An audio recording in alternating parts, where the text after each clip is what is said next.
I bet with internet only. They're a fantastic site. I've never had any issues with them. They are very professional. There's never a problem. You deposit money, 2 seconds later it's in your account. You withdraw, which I do very occasionally, and I believe it's also 2 seconds it's in your account. Being a 9-race program at Hollywoodbets Greyville, plenty of action for all the viewers and the supporters out there. So you get a 9th race. If you up on top and you've got money to spare, you can play for free. If you're on the back foot and you're looking to get out, does not get any easier, race number 9. However, there are quite a few casualties at the early time of recording. We can take out number 3, Flying the Star, number 5, Alverni Princess, 15, Harley's Fate, and also number 17, Aspusterki. So there are quite a few casualties, and see the final declarations if there are any more scratchings. Right, let's look at the betting, where number 6, Poppy of Bayou, is trading as your 4-1 lukewarm favourite.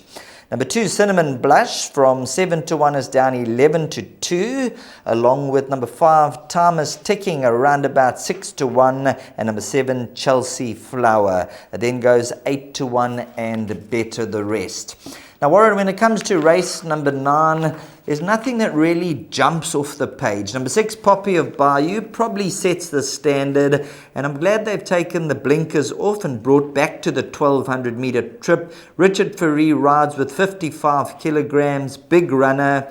Number 7, Chelsea Flower, you got to give healthy respect to. Cinnamon Blush is in top form at the moment after running second to Aspusterki.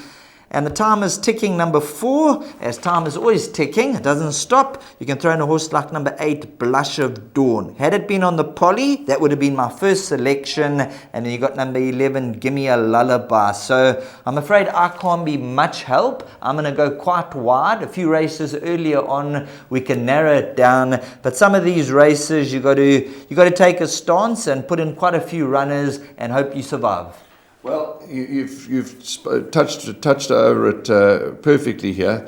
You know, earlier on you mentioned about phoning a friend, asking for help, etc. But maybe we should phone our colleague in the studio, because that works behind the scenes. He's very knowledgeable and helps us along the way. We've got a wonderful team that we work with, a passionate team and passionate about horse racing, which makes our jobs so much more enjoyable and easier too. I want to call on a friend. I want to ask your opinion on one horse here, because I just am about to turn my back on this filly, and that's not a good thing to do, because when you do that, they win. So I'm not going to turn my back on her. But what do you make of Shona Kirsty Ives, horse number 10? Well, Rachel Venika's picked up the ride, so takes the 1.5 kilograms off.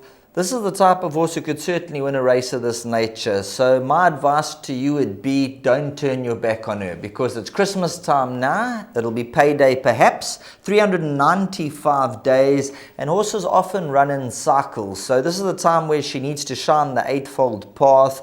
And when you look at the rating, down to a 58, minus the 1.5 kilograms. Earlier on, she ran behind Shafolia, Maquette, Kitten's Adventure, Quinabi, and the last run, Not Disgraced, where the average rating was a 71, which is a bit higher than most of these runners faced last time out, and 2 lengths behind. So it would be very foolish to ignore number 10. And certainly worth throwing her into your exactas trifectas and each way bets. So I hope I've helped you there as a phone a friend. Yeah. You certainly have. I won't turn my back on her. I'll put her in. I'll give her another chance. But a trappy race to bring down the curtain on the race meeting. You've heard horses that Sheldon have mentioned. I'm not going to repeat them again, but it is very difficult. Even a horse like Star Choice, Stingray, gets blinkers put on. It's tricky. Sky Cafe is in good form. So there's lots of horses here that deserve a mention. But that's a wrap from us, race 9. Poppy of Bayou, as Sheldon mentioned, blinkers go off, drop in distance. What's very encouraging for me is that Richard Ferree has decided to keep the ride. He's retained the ride. He obviously phoned and said, let me ride this filly again, or this mare rather. So that's very encouraging, but she's by no means a good thing. I don't think you can make anything in the last race a good thing. You've heard it from us. Load up, include as many as you can. It's that kind of race. And if you're going through to the last leg of the Peg 6 and the place accumulator and all the other all-to-comes, etc., you certainly want to be loaded up. What's next? It's our suggested bets. and we'll be back with you shortly with those. My name's Danny Diliberto, founder of Ladles of Love. It was founded back in 2014. Communities we work with are all over the peninsula, and we're working with 138 beneficiaries now. We've grown exponentially. We've been able to do that because of all the kindness that we have experienced from individuals and corporates such as Interbet, who just want to be part of the change.